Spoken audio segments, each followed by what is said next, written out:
আসসালামু আলাইকুম বন্ধুরা, সেরা সাথে রান্নাঘরে সবাইকে স্বাগতম। আজ আমি আপনাদের সাথে শেয়ার করব চাল কুমড়া দিয়ে চিংড়ি মাছের একটি তরকারি।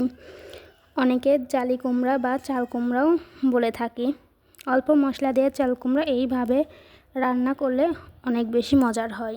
চলুন রেসিপিটা শুরু করা যাক। আমি এখানে একটা চাল কুমড়া নিয়ে নিয়েছি আর অনেকগুলো চিংড়ি নিয়ে নিয়েছি।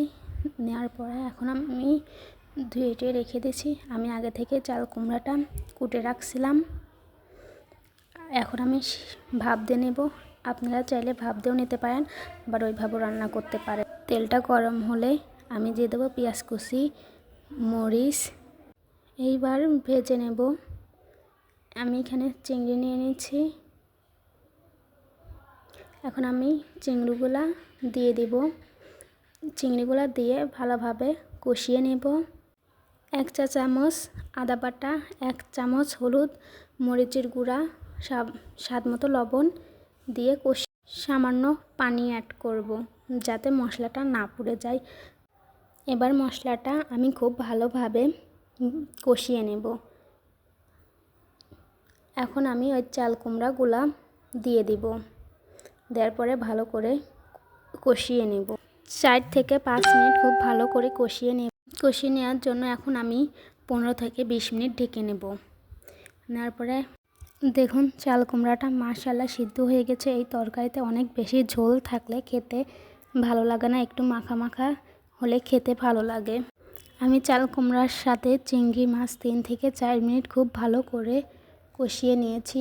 আমি এখানে আবারও ভালো করে কষিয়ে নেওয়ার পরে আমি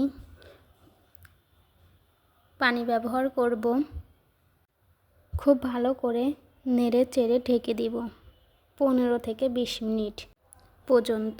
আমি 20 মিনিট পরে আবার ফিরে এলাম। মাশাআল্লাহ খুব ভালোভাবে সিদ্ধ হয়ে গেছে। ঝোল থাকলে খেতে ভালো লাগে না, একটু মাখা মাখা হলে খেতে ভালো লাগে। আমার রান্না হয়ে যাচ্ছে। নামানোর আগে অবশ্যই লবণটা চেক করে নেবেন। এখন আমি নামিয়ে নেব।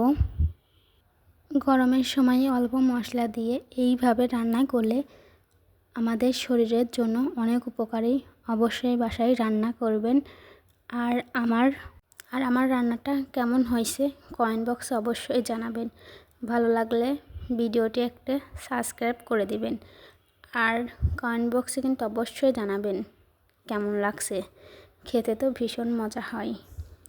আপনারাও চাইলে বাসায় এইভাবে তৈরি করে খেতে পারেন।